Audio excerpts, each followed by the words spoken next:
Saudações e bem-vindo. Memento para Moçambique. Eis o título da obra mais recente do professor Dr. Severino Ngwenya, uma obra na qual atualiza aquilo que, do nosso ponto de vista, é o diagnóstico que tem estado a fazer sobre o estado atual de Moçambique, a pensar evidentemente, também no futuro. E para podermos perceber aquilo que são os contornos da abordagem que faz nesta mais recente obra, convidamos e temos o prazer de trazer de novo hoje o professor Dr. Severino Ngwenya, que é sempre bem-vindo para estes 2 dedos de conversa. Muito obrigado. Professor, desde na sua obra mais recente, que foi lançada não faz muito tempo, Memento para Moçambique. E a primeira questão que se coloca é exatamente esta. É quando olha para Moçambique hoje e a pensar no futuro, qual a leitura honesta que faz sobre o estado da nação, onde acertamos e onde falhamos? Não é preciso ser um grande diagnostista para dar-se conta que estamos com muitos problemas. Há dias, acho que era a STV, fazia uma grande reportagem sobre a situação das crianças e mostrava que o número de crianças que sentam-se no chão, embaixo de uma árvore, e que quando chove não têm aulas, está em crescendo. Olha para as nossas cidades, olha para as nossas estradas, a gente dá-se conta da situação que não é agradável para ninguém. Se olhássemos mais em profundidade para a vida das famílias, o custo de vida, a dificuldade que têm em prover para as suas famílias, filhos, as necessidades mais básicas, encontraríamos uma sociedade em que mais de 50%, 60%, penso não exagerar, não têm o necessário para poder ter uma vida condigna. Olhamos para as casas das pessoas, muitas, desde as últimas ou penúltimas chuvas, as grandes inundações, continuam a haver dentro da água. Olhamos para os nossos hospitais, não têm medicamentos. Olhamos para a nossa juventude, não tem horizontes. E é por isso que muitos deles imigram para Portugal e encontram-se confrontados com o racismo do Chega, ou mais recentemente a situação dos moçambicanos na África do Sul, ou até em países como a República Centro-Africana. Temos ouvido dizer ultimamente que há moçambicanos que encontram-se em situações de exploração e até de escravatura. Podíamos continuar. Quer dizer, um diagnóstico da situação de Moçambique não é muito agradável. As nossas perspectivas de crescimento, em termos teóricos, dados os recursos que nós temos à disposição, deveriam ser boas. Mas nós temos recursos desde a presidência do presidente Chissano, depois do presidente Guebuza, depois do presidente News, e estamos a 30 anos de distância, mas os recursos não nos permitiram fazer o saldo de qualidade que nós esperávamos. A nossa situação não está boa. E, ao mesmo tempo que isto acontece, nós vemos que muitas outras sociedades vão avançando, até sociedades que são próximas da nossa. E, quer dizer, não existe nenhuma fatalidade, nós não estamos condenados a estar fora dos mundiais quando 10 equipes africanas, nós não estamos condenados a viver de pedentismo de outros, de mão estendida. O diagnóstico é que nós não estamos bem, mas ao mesmo tempo não podemos ser pessimistas, e que muitas vezes perdemos-nos em batalhas inúteis, tribais, étnicas, de grupinhos, de grupelhos, batalhas de partidecos que alguns existem simplesmente para encher a própria barriga, mas temos a impressão de não ter uma condução clara, não ter uma perspectiva clara daquilo que o país está tentando fazer, a direção em que está tentando orientar-se. Eu tenho visto o presidente a fazer muitas viagens no exterior, daquilo que posso retirar da comunicação social é que vai tentando fazer acordos com uns e com outros, que é bom. Ao mesmo tempo, isso dá a impressão que a solução dos problemas de Moçambique está mais fora do que dentro. Porque o mesmo esforço que se faz nas grandes viagens, nos grandes contratos com a China, com os Estados Unidos, a União Europeia, países africanos, etc., não tem sido feito dentro de Moçambique para mobilizar as forças vivas da sociedade, trazê-las a contribuir e criar aquele movimento necessário a nível interno para que todos, os 35 milhões de moçambicanos que nós somos, demos-nos conta da situação em que nos encontramos, que cada um possa dar, digamos assim, as próprias opiniões para tentarmos a situação que nós estamos. Eu escrevi um texto há tempos atrás e eu dizia que é preciso regressar ao Estado da Machado. E eu fazia esta metáfora acrescentando que não se trata simplesmente de voltar ao Estado da Machado para ouvir Samora Machel falar, mas é o lugar simbólico da nossa independência e da nossa liberdade. E desta vez nós deveríamos, nós as elites políticas, elites económicas, muitas vezes duas se confundem, mas também elites académicas, olharmos nos olhos e dizermos de facto o que é que nós queremos para nós, como país, o que é que nós queremos para os nossos filhos. Continuar a depender, continuar de mão estendida, continuar a não dar horizontes aos nossos filhos e levá-los a fugir, encontrando situações de escravatura ou de xenofobia, ou tentarmos encontrar soluções a nível interno, com o trabalho, com a abnegação, com maior harmonia, com maior coesão social e com maior determinação, não para obterem resultados individuais, mas resultados coletivos. Agora, pessimista não vou ser pessimista, não me permito ser pessimista, não posso ser pessimista, não me dou essa liberdade e esse direito de sê-lo. Faço um diagnóstico rigoroso, pesado, mas penso que quando a gente vai ao médico, o que a gente faz é um diagnóstico, mesmo quando é duro e é pesado, é dele que temos que partir para encontrar uma cura. Se o médico nos enganasse, tivéssemos um cancro, ele dissessemos que temos uma pequena feridinha e não fosse nada, não íamos nos curar e isso é fatal para nós. Então, a nossa situação não é boa, a nossa situação não é desesperada, no sentido que temos meios e recursos, mas que talvez a solução que estamos a encontrar não seja boa, não é externalização dos problemas, não é acordos internacionais ligados, seja o que for, que vai nos alavancar, porque, como você sabe, cada país que vem tem os seus próprios interesses, e este win-win que começou a dizer-se no tempo de Clinton e tornou-se a doutrina do Banco Mundial, tem se manifestado o inverso. Tem sido win para aqueles que vêm de fora e tem sido luz para nós que estamos aqui dentro, num país como Moçambique. Professor, sem querer ser pessimista, estamos mal em tudo? O tudo não quer dizer nada. Quer dizer, o tudo, o que é o tudo? O tudo diz tudo e não diz nada ao mesmo tempo. Mas não estamos bem na maior parte das coisas. Onde é que estamos bem? Que estruturam a vida social de um país. E a sua pergunta, como você me faz, é dura. E é dura porque é difícil encontrar um lugar onde Moçambique esteja bem. Até ver agora estamos a assistir campeonatos do mundo de futebol, como eu estava a dizer, são 48 equipes, parece, né? Tem 10 equipes africanas, a África participa toda, nós assistimos pela televisão, não ganhamos jogos de futebol, não ganhamos jogos de basquete, não ganhamos o atletismo. É muito difícil encontrar um lugar em que você possa dizer com objetividade e comparando com outras nações do mesmo tamanho, mesma dimensão e mesma história que a nossa, que estamos bem. Então, isto é muito duro para mim como pessoa, é muito duro para nós como moçambicanos. Temos que reconhecer a dificuldade que nós temos de identificar um lugar onde possamos dizer que aí Moçambique vinga, Moçambique está a progredir, Moçambique está indo para frente. Eu esqueci-me de dizer no meu diagnóstico que é preciso não esquecer a dimensão da violência. Ontem na televisão falava-se de um pai que violou a filha em Inhambane. Tivemos a morte do Dom Osório há pouco tempo atrás. Tivemos ontem o morticínio de 2 jovens na Matola. Continuamos com a violência em Cabo Delgado, que dura já há 9 anos. A maior violência é a fome. Depois da fome tens outras formas de violência. E quando a violência da fome se instala, então outras formas de violência vão se acumular por cima dela.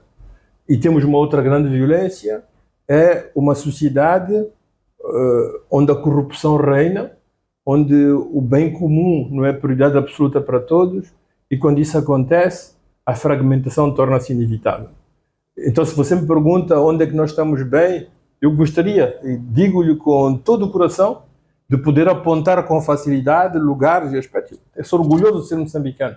Eu gostaria de ver o meu país aí para frente em muitos aspectos, mas você olha para o Burkina Faso, monta carros elétricos, você olha a agricultura a progredir, olha para Angola, a agricultura está em plena expansão, você olha para a Tanzânia, você tem comboios, olha para a Zâmbia, você tem metros, quer dizer, até temos a impressão que a África, não no seu conjunto, infelizmente, mas em algumas áreas, está em pleno crescimento, e Moçambique temos muita dificuldade de identificar lugares onde estamos bem.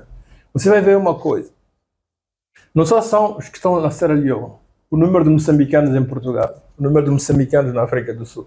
Se isto existe, se esta fuga de Moçambique, ontem apanhei um jovem que me levou de Yango e dizia, a primeira ocasião que ele tem, ele quer sair de Moçambique. Por que as pessoas querem sair de Moçambique? Porque não amam o país? Porque não estão bem aqui? Não, porque o país não lhes dá horizontes. E um país que não dá horizontes aos seus próprios filhos, vai ter os seus filhos a fugir dele. Mais de 35% dos jovens licenciados e mestrados em Moçambique encontram-se fora de Moçambique. Nós precisamos dessa juventude para alavancar o país. Quando eles fogem porque não encontram dentro do país as respostas necessárias. E é preciso criarmos uma atmosfera, recriar aquela atmosfera que tivemos depois dos acordos de paz, que não era simplesmente crescimento económico, porque o PNB, quando cresce, mas não resulta em melhoria da vida das pessoas, também não quer dizer absolutamente nada. Mas houve uma vontade de muitos moçambicanos que se encontravam em outras partes do mundo em voltarem, porque viam que há uma espécie de renascimento que Moçambique está a ter. Esta euforia que galvanizou Moçambique nesses anos desapareceu completamente. Hoje estamos em movimento contrário. As pessoas querem sair do país. A nossa juventude quer nos abandonar. A nossa juventude não quer estar aqui.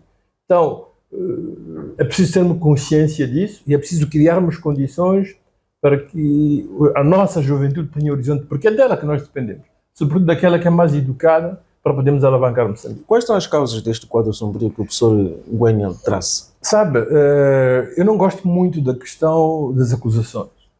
E o país está talmente mal, está talmente num desastre, que acusar pessoas não quer. Vou-lhe dar um exemplo. Eu vejo a ministra da Educação, é a minha ministra de tutela. Quando olho para ela, se sorrio e digo assim, qualquer pessoa que você metesse naquele ministério, a dirigir o Ministério da Educação, quando você tem 15 milhões de crianças de pré a 12º ano, sem professores, sem infraestruturas, sem livros, sem não sei o quê, qualquer pessoa que você metesse ia buscar o ministro da Educação dos Estados Unidos e metia no Ministério da Educação de Moçambique, não ia conseguir, em 5, 10 anos, fazer a virada. Porque a coisa é talmente má que é muito difícil uma só pessoa fazer seja o que for, de substancial e de repentino, sobretudo. Então, o resultado é que, depois de 6 meses, 1 ano, 2 anos, qualquer que seja a pessoa, começa a defender-se, começa a estar na defensiva, começa a ser acusada de incompetência ou de não fazer bem o seu trabalho. Mas a questão é mais estruturada. Meta quem você quiser, não há de conseguir em 10 anos mudar isto. Olha para a agricultura. Nós não conseguimos alimentar a nossa população e há 50 anos atrás, quando ficamos independentes, a agricultura era a base para o nosso desenvolvimento. E continua do ponto de vista da Constituição. E você mete o ministro que você quiser. Enquanto estruturalmente nós não mudarmos a situação, nós vamos encontrando culpados, vamos nos culpando, vamos dizendo aquele é incompetente, aquele não dá, aquele não sei o quê, mas as mudanças são mais estruturais. Então, não procuremos causas sim, mas não procuremos culpados, procuramos ver o que é que pode ser a solução. E aquilo que eu digo do Estado da Machava, a metáfora do Estado da Machava é que nós precisamos de toda a gente, da inteligência de todos, da boa vontade de todos. E neste momento, a inteligência política devia consistir em juntar o maior número de moçambicanos possíveis para com eles delinear possibilidades de saída possíveis e que cada um de nós sentisse parte integrante não simplesmente do trabalho, mas da busca coletiva de soluções. O nosso país está a afundar, afundou muito nos últimos tempos e não temos tempo há um imperativo de mudarmos isso, e este imperativo não passa por acusações recíprocas, passa por busca de uma maior harmonia. O Estado da Machaba, como eu disse antes, não para ouvirmos Samora Machel, mas olharmos uns para os outros, para nos perguntarmos, eu dizia antes o que queremos, mas também tínhamos que nos perguntar o que podemos e o que devemos fazer para mudar a situação do nosso país. Professor Severino Ngwenha, a propósito das crianças que estudam ao relento, há dias estava eu na companhia de algumas pessoas, entre as quais estava um idoso de cerca de 70 anos, e vi uma reportagem de algures reportando precisamente, para essa redundância, esta problemática de falta de salas de aula, sobretudo no meio urbano, no meio mais recôndito. E ele manifestava uma certa exclamação dizendo algo como isto: olha, mas nós naquele tempo, referindo-se ao período colonial, estudávamos debaixo de cajueiro e adquiríamos melhores habilidades comparativamente às crianças, aquelas crianças que têm o privilégio de estar numa sala de aula hoje.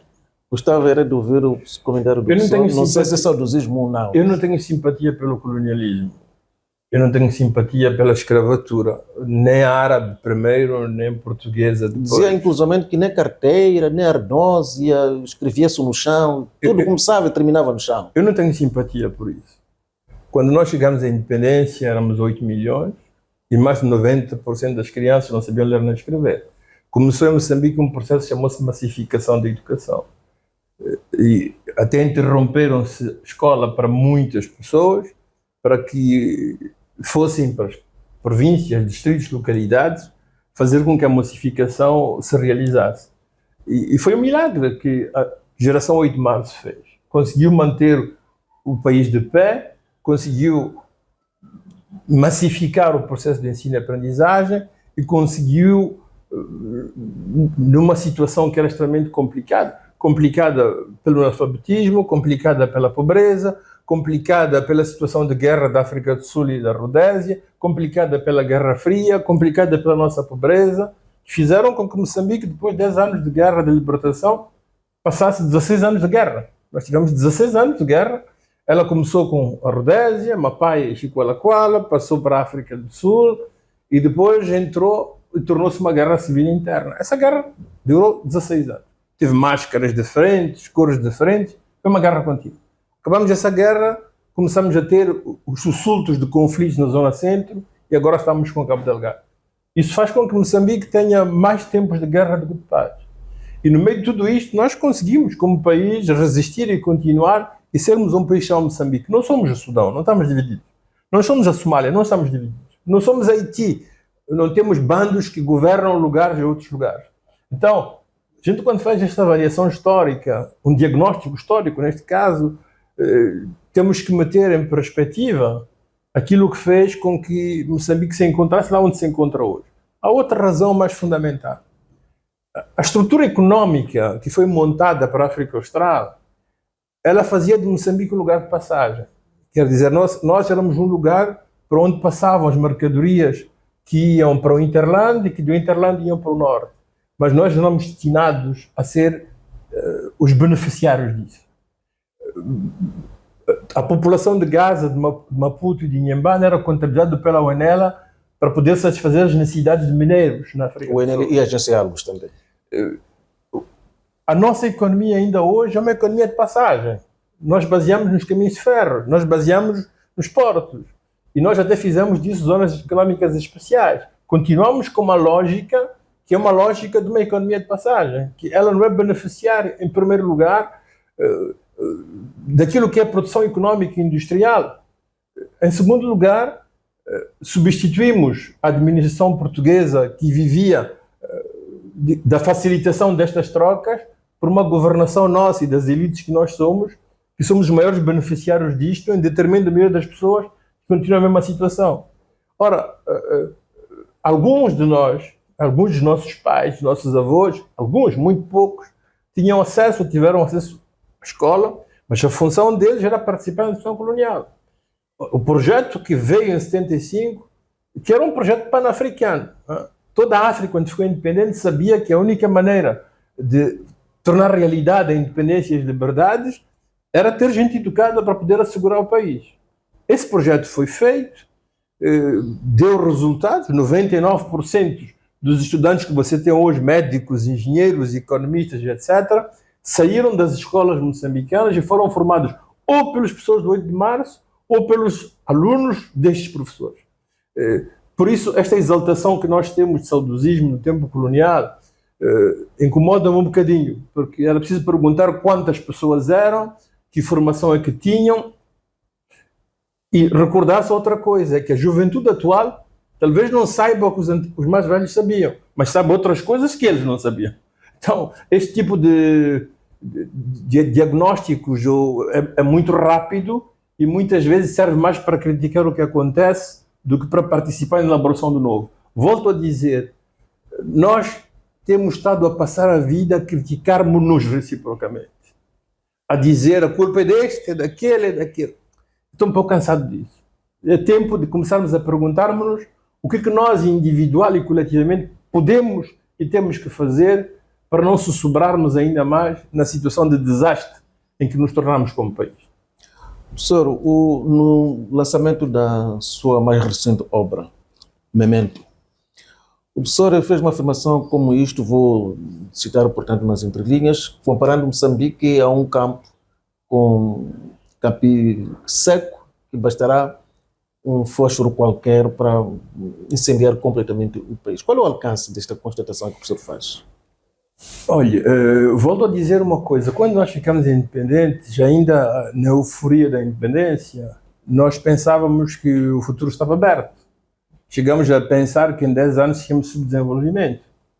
Mas nós tínhamos a pobreza, a ignorância, a falta de instrução como inimigo. Tínhamos questões étnico-tribais, até raciais, como inimigos fundamentais. Nós tínhamos que formar médicos, não tínhamos nem médicos, nem hospitais, e tínhamos que curar doentes, não tínhamos como fazê-lo. Nós tínhamos que dar educação a todos, não tínhamos professores, não tínhamos condições para fazer isso.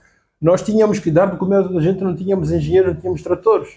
É por isso que aquele discurso de Júlio Nyerere, quando ele diz que Moçambique está no mar alto e que quebrou a nossa euforia, ao mesmo tempo que quebrou a euforia, era muito verdadeiro.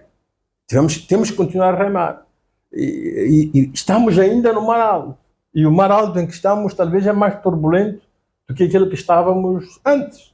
E tivemos imediatamente a prova disso com as invasões aqui no sul de Moçambique e na beira. Tivemos a África do Sul a invadir. Tivemos a situação da guerra de 16 anos. Nós tivemos isto. Quer dizer, a nossa situação não é boa. E quando nós fomos fazer os acordos de Roma, toda a gente diz que foram acordos de paz. Foi assim que o presidente Chissano veio. Eu costumo dizer que aquilo foi um armistício. Porque você faz acordos de paz quando você senta-se em situação de igualdade entre dois contendentes e cria-se, digamos assim, uma solução harmoniosa e aceitável, adequada para as duas partes.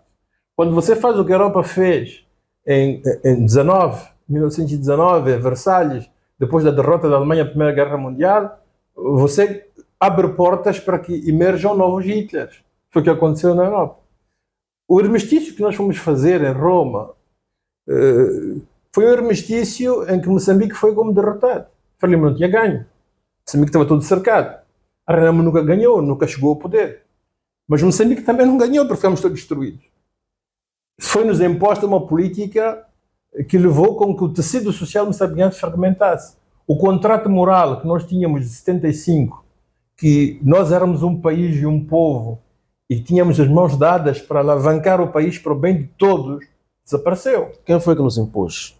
Os vencedores da guerra. Os acordos de Roma terminaram com o fim da Guerra Fria. Os vencedores não foram moçambicanos? A Guerra Fria foi a guerra do liberalismo contra o sistema socialista em que nós tínhamos alinhado. Como eu disse, a Frelimo não ganhou, mas a Renamo também não ganhou. Não há vitória nenhuma aqui. Moçambique também não ganhou. O liberalismo que nos foi imposto foi tornarmos um país extrativista, em que vieram buscar tudo aquilo que podiam levar como recursos naturais, impuseram-nos uma política liberal em que uns tornaram-se inimigo de outros. Nós tínhamos construído uma nação em que a ideia era que todos trabalhávamos para uma mesma finalidade, o bem comum de todos. Depois dos acordos de Roma, entramos num sistema liberal em que alguns ficaram ricos, extremamente ricos. sobretudo, estavam perto do poder político. E a maioria das pessoas foi esquecida. E este desfazamento moral que se provocou da nossa derrota da Guerra de 16 anos levou à fragmentação do país. Hoje você tem partidos políticos que se combatem e muitas vezes não por ideais diferentes, mas por aceder à mesa onde se decidem as mordomias daqueles que assinam os contratos. Hoje você tem ONGs, algumas verdadeiras, outras simplesmente pelo financiamento, financiado pelos mesmos que financiam os partidos e que são os mesmos que provocaram, alimentaram a guerra de 16 anos. Então você encontra-se numa situação, vale a pena reler o discurso de Júlio Nyerere, Moçambique está no mar alto. E nós ficamos completamente desnorteados. Nós perdemos o norte. Nós deixamos de ser um país. Um país não é simplesmente um conglomerado de indivíduos que vivem no mesmo espaço. São pessoas que decidem que o futuro delas, o destino delas está interligado. E por isso se metem juntos para lutar por objetivos comuns. Nós perdemos de vista isto. O que nós temos hoje é o Moçambique com algumas pessoas a ver extremamente bem, alguns lugares onde a vida é fácil, é boa, mas a maioria das pessoas que se sentem descartadas. O resultado disso é o que nós já assistimos depois de outras manifestações, que não era simplesmente manifestações resultantes da questão eleitoral. Se isto foi o mote do início, mas vimos praticamente em todos os bairros manifestações de gente que clamava não pela pobreza. Não é questão da pobreza, é a desigualdade que existe. Porque ser pobre já é uma coisa. Sermos todos pobres numa mesma casa é uma coisa. Mas quando alguns beneficiam da pobreza de outros ou provocam através de acordos de cassino, de contratos que têm a pobreza da maioria das pessoas, isso cria uma fragmentação social. E esta fragmentação instalou-se em Moçambique. A guerra hoje, eu ouvi o presidente ontem a falar, dizia os ataques em Cabo Delgado, mas disse também de vez em quando em Nampula. Então já começam a sair de Cabo Delgado, começam a entrar em Nampula, houve momentos que estiveram quase no Niassa, e algumas são provocadas pelo descontentamento, outras provocam novo descontentamento, provocam novos desfazamentos a nível do tecido social moçambicano. Isto faz com que Moçambique se encontre numa situação de descontentamento quase generalizado. E quando assim é, quando toda a gente está descontente, quando a maioria das pessoas está descontente, quando a maioria das pessoas pensa que é excluída, com razão ou sem razão, isso faz com que sejamos de facto um campo enorme de campo seco, em que qualquer fósforo possa arrebentar com tudo. Até porque a razão das coisas, os motivos, quem está por detrás, as manipulações internacionais das companhias, dos países, uma pessoa que tem fome não consegue ver isso, não consegue pensar nisso. Quem não tem os instrumentos analíticos que lhe permitem pensar que uma política de Trump pode aumentar a gasolina e o preço da gasolina em Moçambique e aumentar o custo de vida, não liga o que acontece com ela com os eventos internacionais. E é por isso que a elite tem esta função, e você, jornalista, é outra parte, também pedagógica, de explicar o que acontece, de tentar mostrar às pessoas as razões ou as causas remotas que fazem que certas situações se produzam. Mas, independentemente das explicações que a gente possa dar, quando a barriga não é alimentada por muito tempo, quando o pai não tem uma escola para os filhos, quando o jovem não tem uma perspectiva de trabalho, não tem um futuro que lhe é desenhado, nós perdemos até coisas essenciais. Você vê, a escola perdeu o seu prestígio, porque a gente ia para a escola, fazia o sacrifício, porque a gente pensava que a escola construía um futuro. Quando você vê jovens que acabam o 12º ano e não têm trabalho, não conseguem aceder às universidades, ou que acedem à universidade, depois da universidade não têm emprego, o que elas fazem? Eu vi uma fotografia dessas no Niassa, um jovem que acabou, está com 18, 19 anos, acabou o 12º ano, não tem trabalho e tem que voltar a Machamba. O irmão dele, que aos 10 anos não foi à escola e começou a fazer Machamba, conseguiu construir-se uma palhota e comprar uma bicicleta. Quem que está em melhores condições? É quem foi à escola ou quem não foi? Então a escola vai perdendo prestígio. A escola não está a dar aquelas condições, o ascensor social que ela representou desde o século XIX e que fez da escola aquilo que ela é, quer dizer, um lugar de esforço, de sacrifício, de aprendizagem, mas também de possibilidade de ascender na cidade em que nós estamos. E nós temos que reverter isto. E se não conseguirmos reverter isto, o descontentamento vai aumentar. Então, esses jovens que acabaram o 12º ano, esses jovens que acabaram as universidades, esses jovens que, apesar de estudarem, são condenados ao desemprego, vão formar um exército enorme de gente articulada, de gente bem pensante, capaz de falar, de discutir, de apresentar, de argumentar, para dizer que há uma sociedade de privilegiados que impede que eles possam ter a vida que eles também deviam merecer, ou deviam ter como moçambicanos. Então, sim, Moçambique é um campo completamente minado, é um campo seco, que qualquer fósforo, neste momento, pode fazer arder tudo. Mas nós não podemos permitir que isso aconteça. E para não permitir que isso aconteça, é preciso que nos mobilizemos com força e energia, com solidariedade enorme, com projetos para tirar os jovens dessa situação e trazer os jovens para um combate melhor, que é juntos lutarmos contra a situação de miséria e de pobreza em que estamos, neste momento, engolidos praticamente. O professor Severino Nguyen costuma dizer de forma reiterada, costuma falar, portanto, da consciência histórica. Acha que os moçambicanos, portanto nós, temos perdido a memória do projeto da nação sonhada quando corria o ano de 1975?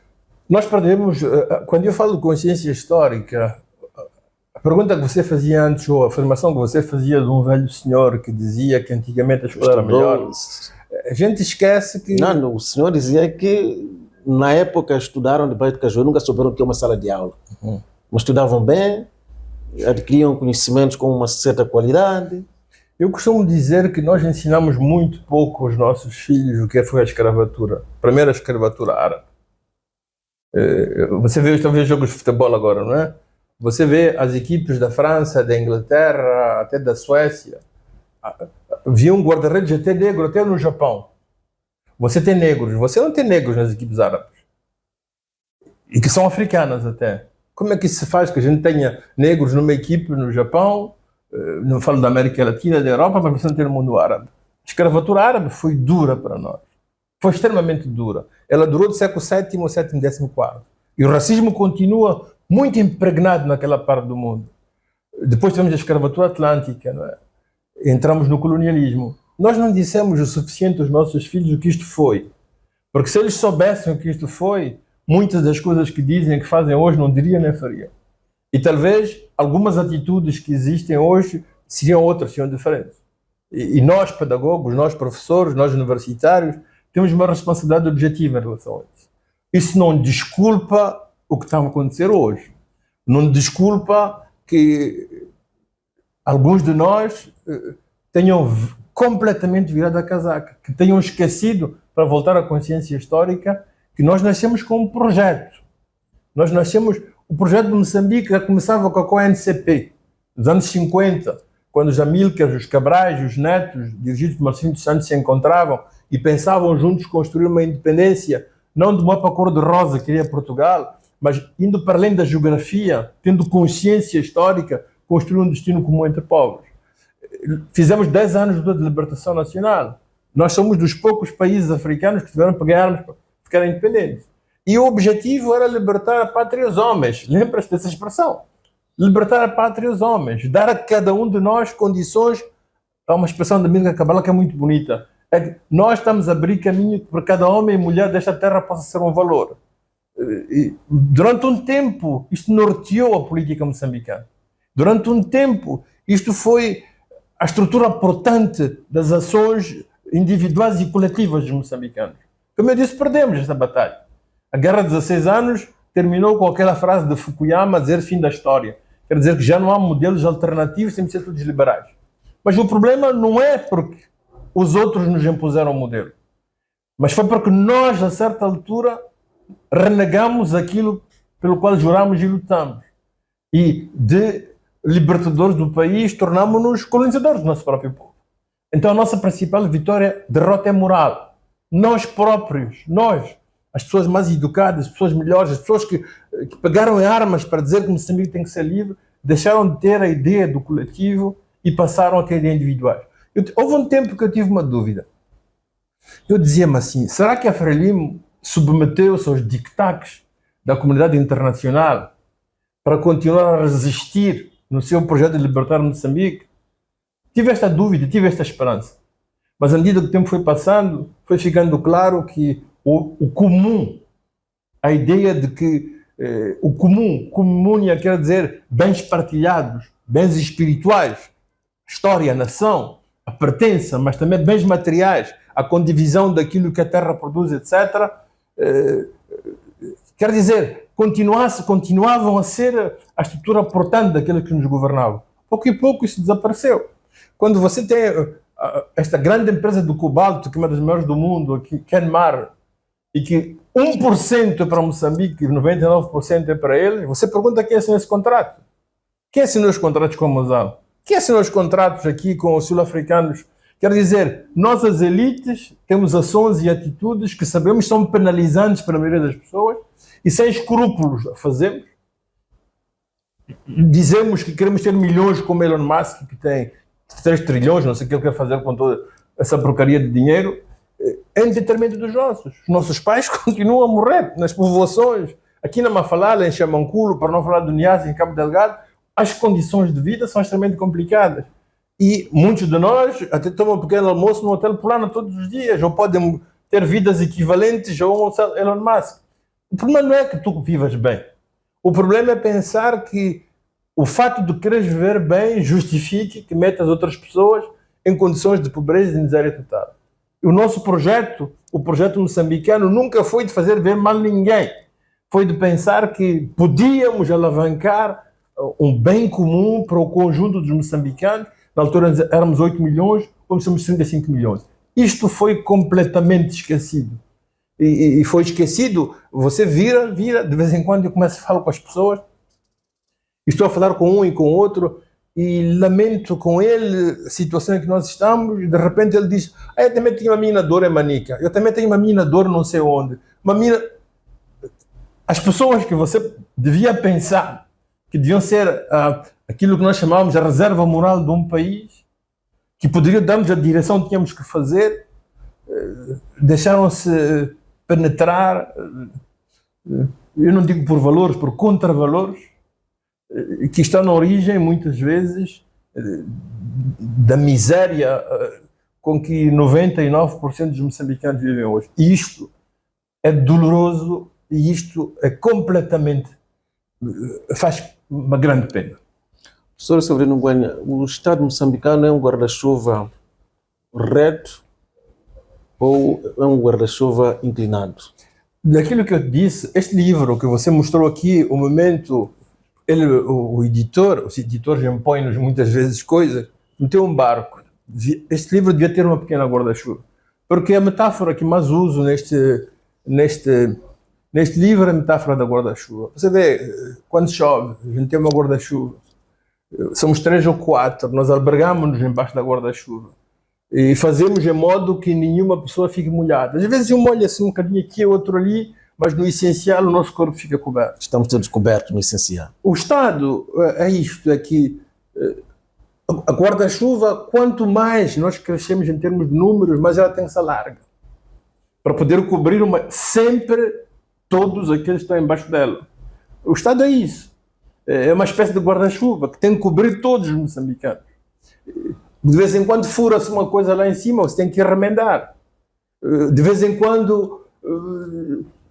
enfim, há um buraco que entra, você tem que correr para remendar. O que não pode acontecer é que ninguém pode ficar fora da proteção da guarda-chuva. Porque o que acontece quando alguém não está na proteção da guarda-chuva? Você está a passar, ele está a molhar-se completamente e vê uma árvore no lado. Ele corre, vai para baixo da árvore. Ou vê uma casa, corre para um balcão. Então vão para a África do Sul, vão para Portugal, criam partidos, criam revoltas em Cabo Delgado, são aqueles que sentem que não estão cobertos pela guarda-chuva. Por isso, aqueles que agarram o punho da guarda-chuva, que é o Estado, tem que ser forte, equilibrado, e fazer com que a guarda-chuva não se incline nem para frente, nem para trás, nem para a esquerda, nem para a direita. Quando isso acontece, alguns ficam completamente secos e outros completamente molhados. O que é que fazem os molhados? Procuram proteção.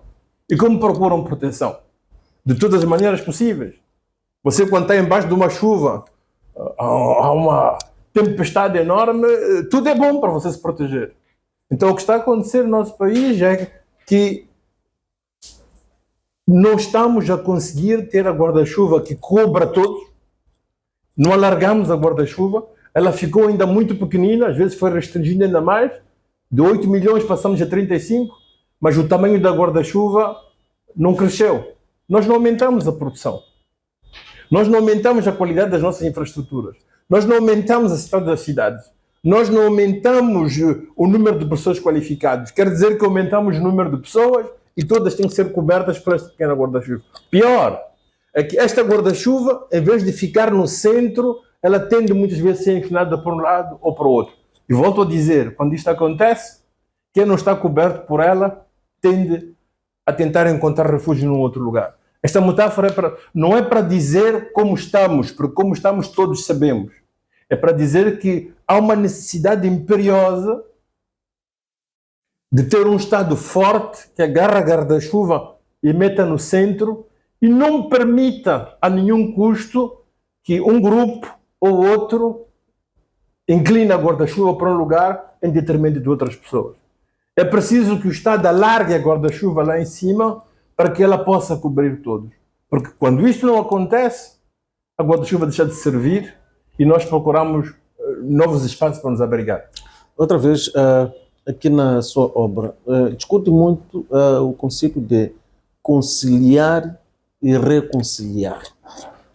O que é que distingue uma coisa da outra? Para pensar nos moçambicanos.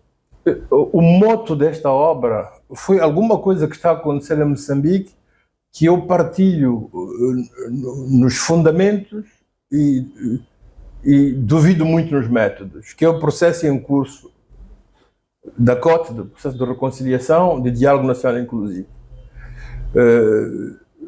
É muito bom que isso aconteça. É muito bom que a gente tenha espaço para dar as nossas ideias, as nossas opiniões. Este processo podia ser mais alargado, podíamos ter encontrado novas maneiras para que a participação fosse mais massiva, mas muitas vezes o que acontece é que os que falam são sempre os mesmos, somos sempre nós. Somos sempre nós que vamos às conferências. Eu já fui a 2 ou 3 dessas vezes, escrevi um livro sobre isso, e talvez a nossa escutação aos outros não seja suficiente. Em segundo lugar, eu discordei no método porque, para que seja um diálogo verdadeiro e aberto, era preciso termos encontrado protagonistas fora da política, ou pessoas que pudessem representar outra coisa nos partidos políticos, ou figuras que têm um histórico de interesses políticos claros, e o que é normal, o que é legítimo que tenham. A impressão que a gente tem é que temos mais um processo de fagocitação. Muita gente está a dizer que isto é mais um exercício para o inglês ver, para enganar, mas não vai dar resultados que nós podíamos esperar. E eu lamento. E é por isso mesmo que, apesar de discordar da metodologia das pessoas que dirigem o processo, eu não me tiro atrás, porque este processo é importante e necessário. Quando eu disse isto a alguém, começou a dizer: queria ser ele a ser... Eu teria dito que não, se me pedissem a mim. Eu não tenho nem as competências, nem as qualidades, nem o tempo necessário para ocupar-me disso. Agora, aqueles que pensam que quando a gente diz alguma coisa porque queremos ser nós a fazer, isto é pequeno demais para a gente responder. Nem vale a pena. Mas eu penso que devíamos ter encontrado outra forma.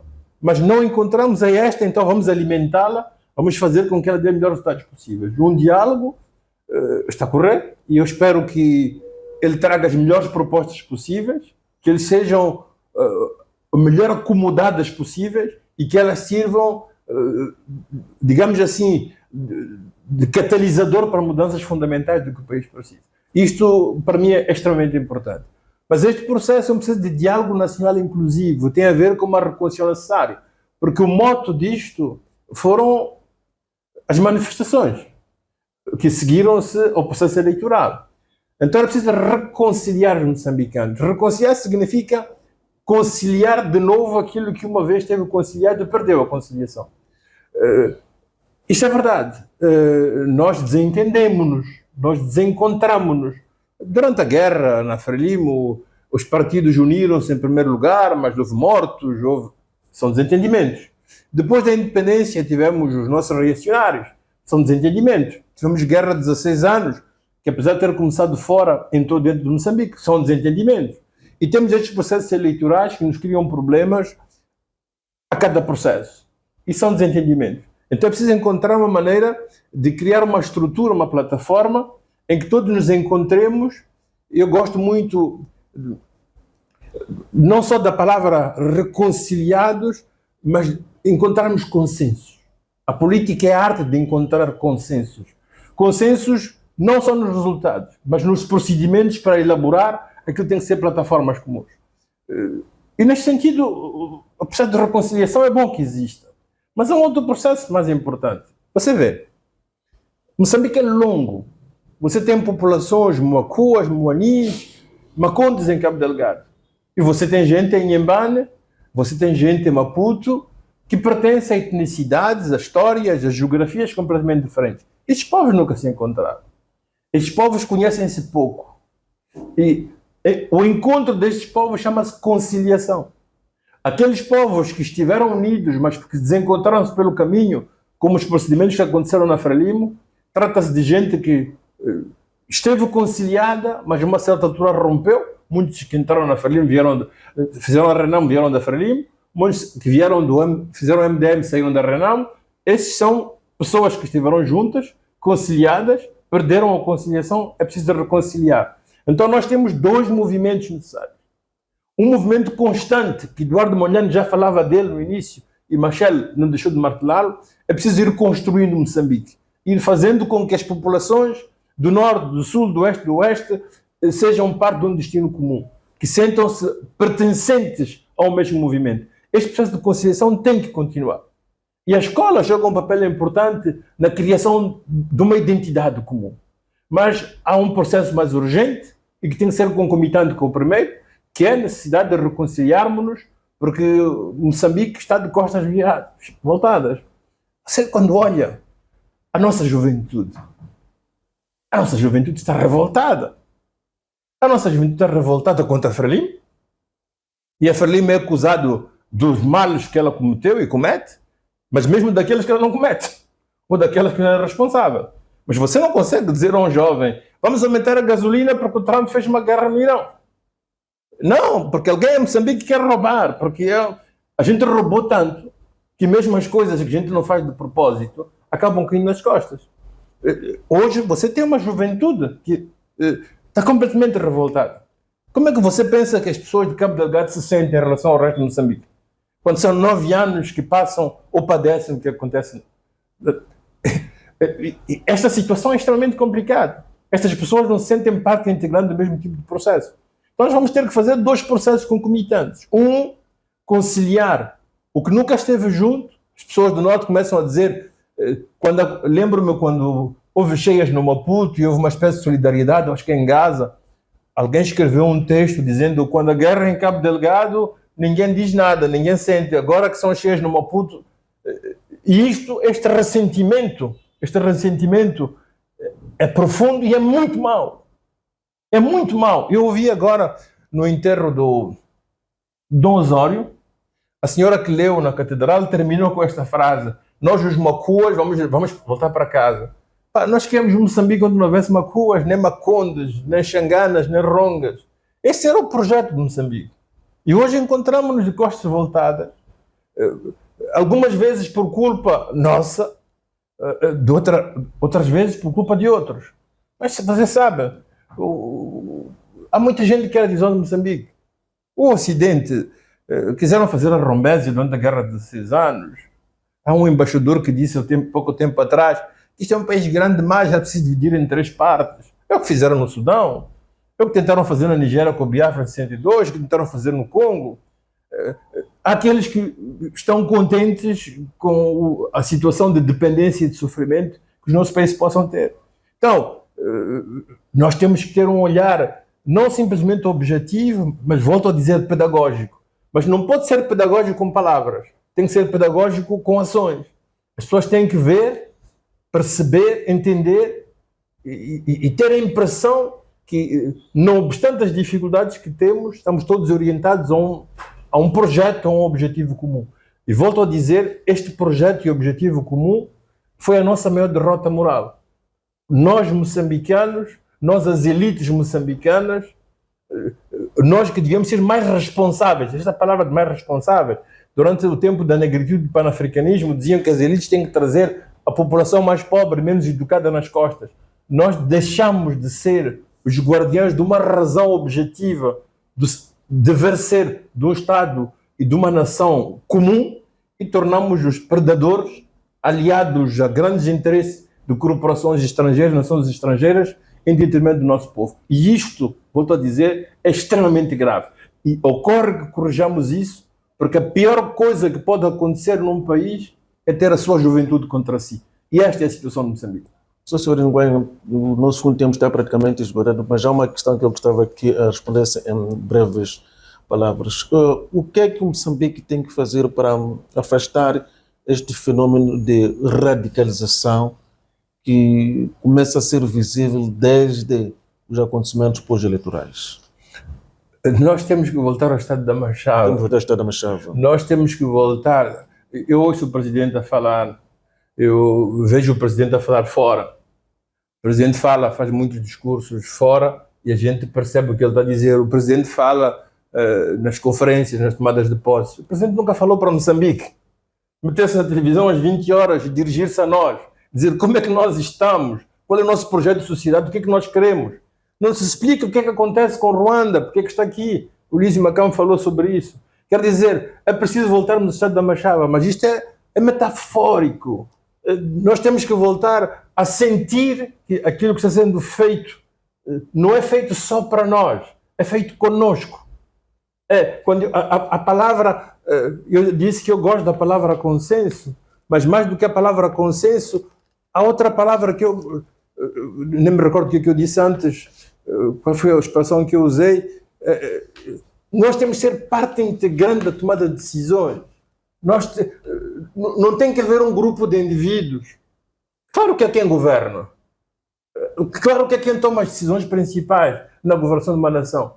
Mas é preciso que todas as pessoas sejam chamadas, sejam convocadas, sejam parte integrante. Não simplesmente para executar ordens, não simplesmente para fazer coisas que foram feitas, mas participarem na dimensão. É por isso que este diálogo é muito importante, mas este diálogo tem que multiplicar-se na nossa vida coletiva.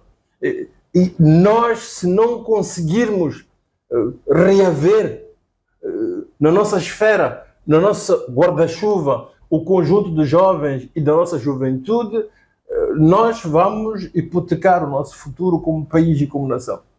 Há países que hipotecaram o futuro deles. Eu disse isto muitas vezes e com uma gravidade necessária. Nós não queremos ser, eu dizia que não queremos ser como Haiti, onde cada pessoa, cada grupo governa o seu quarteirão. Nós não queremos ser como o Sudão, que foi dividido em partes. Nós não queremos ser como a Somália. Eu dizia na altura, nós não queremos ser como o Congo, mas de facto já somos o Congo. São 9 anos que na zona norte de Moçambique há pessoas que passam a vida a correr, crianças que não vão à escola, pessoas que não podem ir à Machamba, que não dormem tranquilos, porque podem ser assaltados a qualquer momento. E este fenómeno pode ser eliminado, pode ser diminuído ou pode ser estendido. Vai depender da maneira como nós conseguirmos ou não ser uma comunhão, uma comunidade. Os jovens estão aí, estão disponíveis para as duas coisas. Estão disponíveis para cair no extremismo, também estão disponíveis para integrar um projeto de desenvolvimento nacional. A nossa ação vai determinar o que é que vão ser esses jovens. Um jovem de 20 anos, um jovem de 18 anos, 23 anos, em plena juventude, está completamente disponível. Agora, aqui duas forças. Aqueles que tiram para um extremo, que pode militar contra Moçambique, e nós temos que ser a força contrária, que o atira para fazer equipe conosco, não para ser uma equipe que ganha, mas pelo menos para uma equipe que perde menos. Muito obrigado, professor. Eu que agradeço. Obrigado, professor Severino Ngwenha, pela sua disponibilidade de nos ajudar a pensar neste nosso grande Moçambique. Memento para Moçambique, uma obra recente do professor Dr. Severino Ngwenha, lançada esta obra em Maputo, no passado recente, sendo que foi o grande pretexto para estes 2 dias de conversa, em que acabamos Portanto, por passar em revista, acabamos de passar em revista aquilo que é o passado, o presente e o futuro de Moçambique, um diagnóstico que se impõe para o bem do futuro da sociedade moçambicana. Despedimos-nos com a promessa de voltar proximamente com mais uma proposta. Obrigado pela preferência, continue ligado a nós e fique bem.